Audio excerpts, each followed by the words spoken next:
Andy, I think, what we're 4 or 5 weeks into the job now. How's it been so far? It's been a big eye-opener. I've learnt a lot so far. Prepared for it, but again, things get thrown at you and opportunities and places to sign come up daily.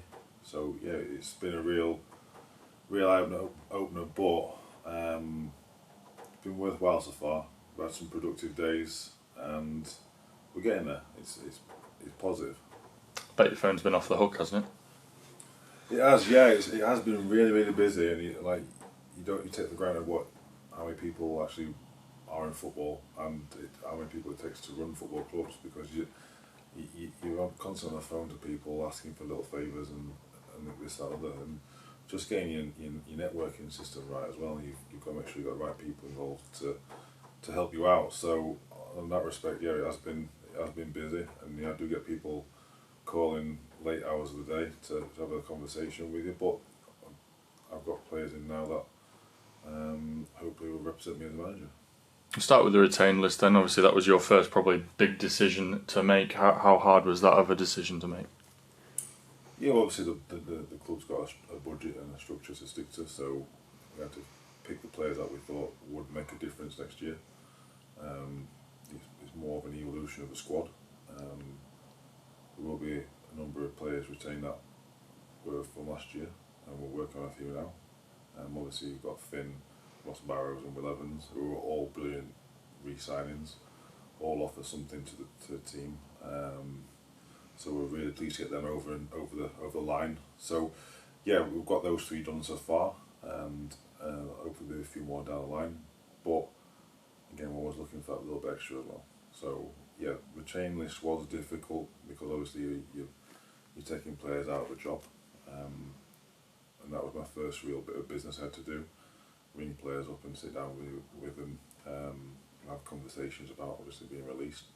And to every single player that's left, we wish them all the best. There's no hard feelings. It's football, and football's a ruthless sport, a ruthless industry. So we know that they'll get opportunities elsewhere, and it's up to them now to prove that they can go elsewhere and produce the goods there.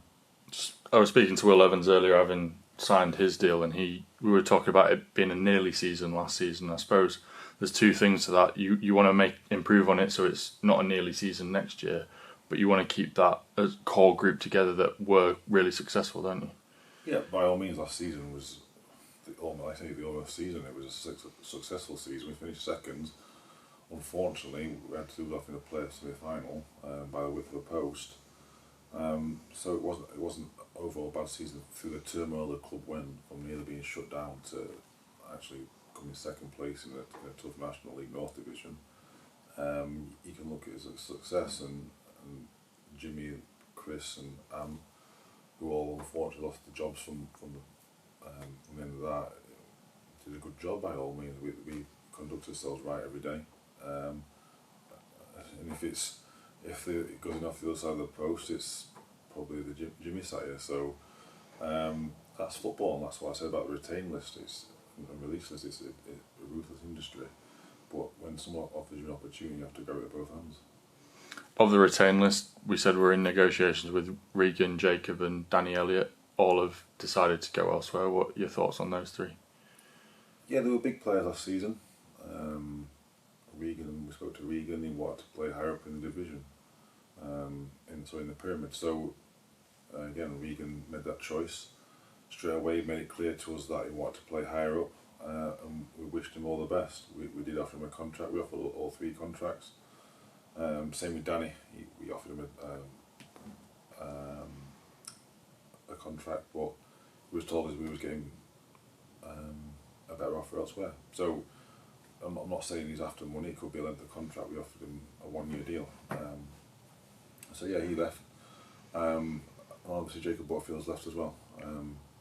Great ambassador for the club, great player. We offered him 3 contracts, and they rejected 3 contracts. So we did everything we can as a club, as a budget, to keep him here. And unfortunately he chose not to be here. And again, we wish him all the best in a future career. We offered him a coaching role on top of that as well. So we offered him a foot into the door at coaching, and Yeah, he made a decision not to stay. Like I said, we move on. There's no hard feelings. I'm sure Jacob will have a lot of for some other teams. So again, it's up to Jacob now to get that to continue his career further. But we move on, and we look at players to replace these.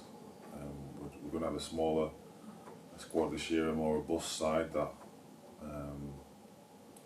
I think we had 28 players on the squad this last year, so we have a smaller squad this year. Obviously, budget dictates that, but we're looking for more value for player. We want players who can play a few positions, be versatile in those formations, so we know we're unpredictable to opposition, and again, getting a right core group of players in which we've kept, and hopefully for the other ones that we'll offer. So yeah, this season is going to be another tough season because there's more full-time teams in, but we've got to be prepared every single day, and which we will do, to be another successful season and get promotion. Just on Jacob, finally, I know, just to clarify, often 3 contracts, one of which is a coaching role as well, foot in the door, as you said. I suppose it's worth reiterating that we've got to work between this smaller budget now, don't we? And we can't go with outside of our means. No, Jacob has an unbelievable career, and we did offer him 3 contracts. One was a coaching role. We felt he could help out. He could learn from us as well. We could use his bit of knowledge, and he could learn from us at the same time as well. So we thought it'd be a good hand-in-hand role. And like you said, the club nearly went bust, and we have to realise that we live within our means. We're not going to go out there and pay. I'm not saying he's asking for extortionate money. I'm not saying we have a budget. We have a range where we think a player's worth and what we offer. And we did have 3 contract offers. So yeah, I know there's been a bit of social media, but social media comes both ways. You get it when you're successful, you get it when there's a bit of negativity. And now we look at again. We've got Will Evans, we've got Ross Barrows, we've got Finn Shrimpton all signed on. Finn's a local lad. He's doing work really well. Another central midfielder. Ross is used a versatile full-back, centre-half, wing-back, and Will's a leader at the back, so he put a positive spin on him, made 3 good signings. I would say, from that perspective, if you stretch your budget for one player, it kind of affects who you can then bring in, doesn't it? It does, yeah. Like I said, we offered him a contract we thought was sustainable for the club. He rejected it at the end of that. And like I said, it would have been nice to keep him, but there's going to be players out there that will replace Jacob Butterfield. Like in every walk of life, people get replaced, he soon gets forgotten about. We'll move on to someone that has come in through the door then, Carlton Ubezuno. What are your thoughts on him? He did very well for Chorley last season, didn't he? Carlton, a great season. Someone I watched since I was at Farsley with him. I know his work rate, his work ethic, what a humble person he is as well, a hungry person, which you want at the football club. You want people that want to play for Scunthorpe United and want to represent the club. And I think Carlton will do that. By all means, not a finished article, but what he has got is an unbelievable work ethic which will get him there. He scored 16 goals for Troy last season, played 44 games, so he's robust. He's the kind of player we're after that can deal with the physical aspect of National League North. Yeah, and it's competition.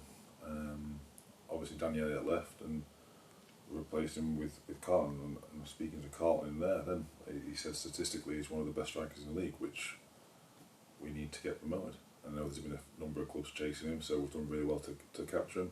And I think just the pull of the supporters was the main thing Carlton spoke about when I spoke to him.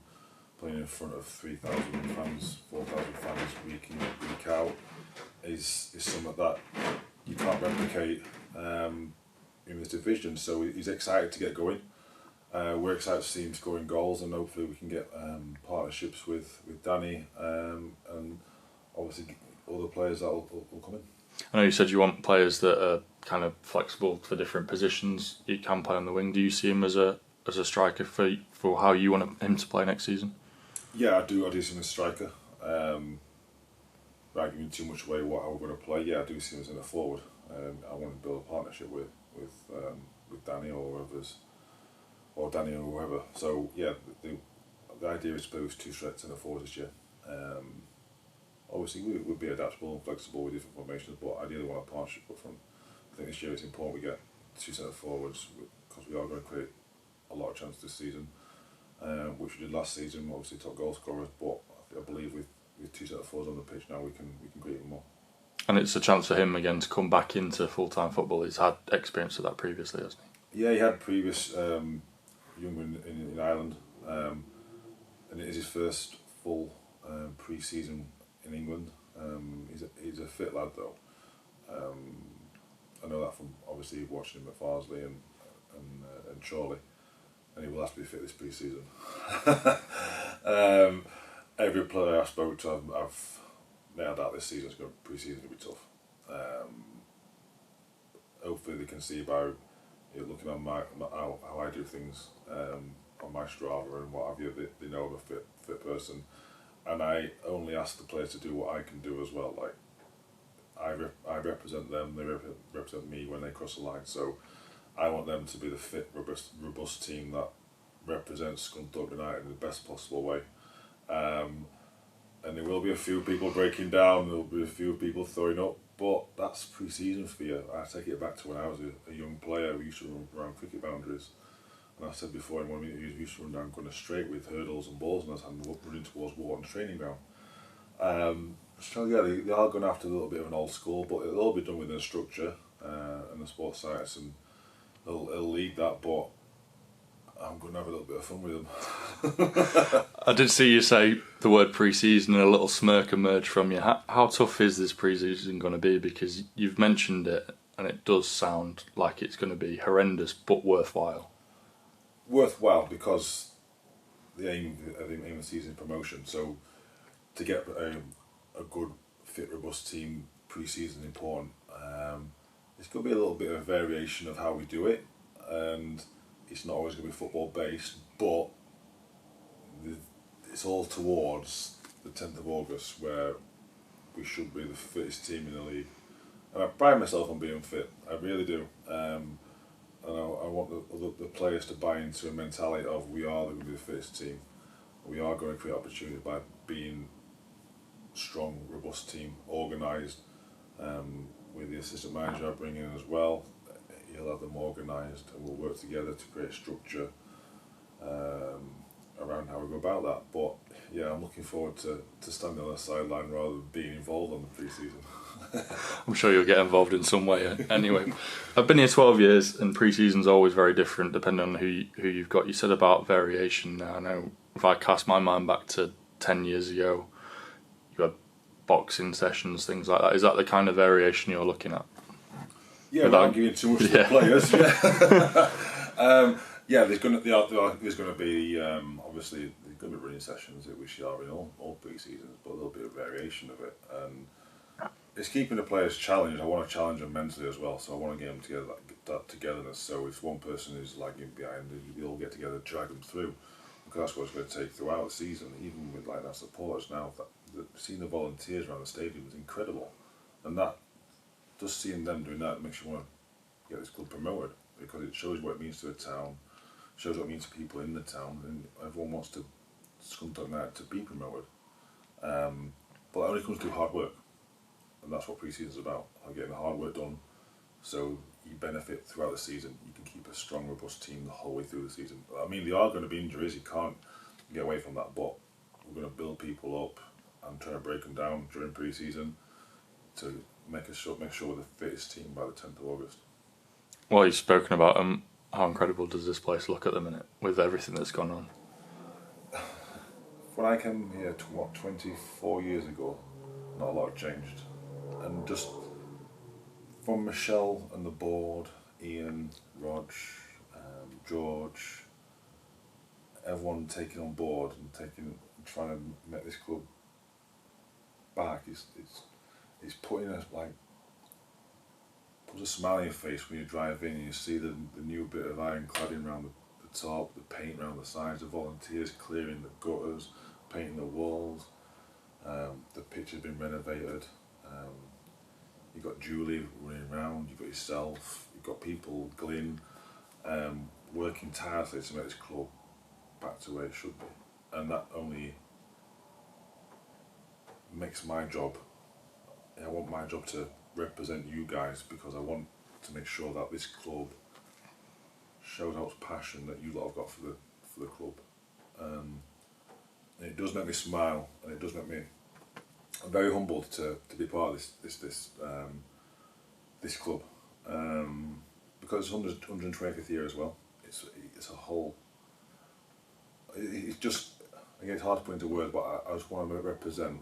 I want to give back something to this club what they gave to me. It was a 16-year-old boy, 15-year-old boy when I came to this club. I never thought I'd make a professional footballer, so I want to give back and make this team EFL stand again. And I think with the personnel I've got on, the staff, the players, the board, it's got everything pointing in the right direction. How much pressure does that put on you, or do you put on you because of all that? I always put pressure on myself. You know, if you want a big job, you've got to have pressure on your shoulders. But then I've got the right people around me to help me out, and I will have. And I'll take all the pressure off the players so they can play the football that we want them to show, we want them to do. So there is pressure with the job, but it's a pressure I've had all my whole career. And like I say, I'm just relishing this opportunity to really show what a football team, which I have from pre-season, can represent to this football club. You touched in there about assistant manager. Obviously, nothing finalises yet, but you know who you want and you know what they'll bring. I suppose it's just about getting them final bits over the line, isn't it? Yeah, it's almost done. It's almost done. And like I said, the person who'll bring in is an enthusiastic coach, and yeah, he has got a lot of key attributes that I want. And the players will buy into him because he's a likeable person, and he does demand. He's been around the block, and someone always told me, get an older head with you. And when I had my interim time earlier on, I never had that. So now bringing the people in I want, it really gives me a chance to show as a coach what I can do, show as a manager what I can do. And I'm looking forward to it. I'm looking forward to working with him as well. I suppose it doesn't really stay much very secret when people dot the I's and cross the T's, does it? But obviously things will come out when it's all sorted. Yeah, we have to respect what people want to be. We've got certain things to sort out. There'll be a few more signings coming out, obviously with yourself and Jake. Not forget Jake. Welcome Jake to the club. So yeah, there'll be a few signings coming out, and there's a good feeling about the club. Obviously, it's never nice to see players go, but it's always nice to see new players come in. I'll just add that onto the context of the commentary in case people think we're signing a player called Jake, but Jake Pullen joining on the media team in July as well. Just finally, talking about any other incomings coming in, I suppose it'll be kind of a selective process, maybe a slow process. You said you want a small squad. We're up to 15 now, so I suppose it's about getting the right characters between now and August the 10th, isn't it? Yeah, it's about getting the right character. We do our research on them and make sure that we'll speak to them, they'll come in and we'll show them around the club, have a chat with them, make sure it's obviously the right fit for both parties. But yeah, it is a slow process because players have got a lot of offers right now. If you want the best players, you're going to have to pay a premium for them. Obviously, we've got a budget to stick to, so we know where we are in terms of that. But for us, it's selling the club and selling it and showing them around what it means to people. And when we show players around, like I said, with the volunteers, they actually get a feel of what it should be like to play for Scunthorpe United. So we aren't going to pay the highest money in the league. We're going to get players that are value for money, and they will be. If they want to play, they'll be given every opportunity to showcase their abilities on the pitch. And if they don't want to play, they go elsewhere. And like I say to the players on the first day of pre-season, everyone's fighting for a shirt. There's no givens in this team. If you do it in training, you'll get opportunities on the pitch. I suppose what I mean by the question as well is last season we did pay that premium for players. We signed a lot of players in May. I suppose this time around it might not be the case. No, again, patience is a virtue with it all. We know the players we're after. We've highlighted them. We've made sure that they know what we're after. but yeah, it's a patient game. Obviously, negotiations have to go on between player and ourselves. So yeah, it's getting the best possible value for Scunthorpe now. That's what we want.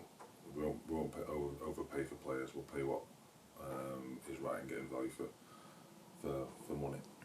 But it's also got right for the player as well. We want them to be happy. We want players that are happy, hungry, and willing to play for Scunthorpe. Just very finally, then, pre-season starts start of July. You'll have them back in for testing. How much are you looking forward to fast forwarding kind of 3-4 weeks in advance now? Yeah, so it's been a interesting first start to it, but you sit there and you're planning sessions for the pre-season, and you just want it to be there. You want to see the players smiling, running around with the football, which they might get one. Won't come at the start of July. You want to see them running around and showcasing what they can do, because that's what football's about. I remember as a player, you want to get out there as soon as possible. I think all the players will be itching to get back now. They've had quite a long time off. It's been an extended period this close season. So yeah, players are itching. I spoke to them a lot, and they're all can't wait to get back. And that's what I want from a team that want to go out there and run about and enjoy it and put smiles on people's faces.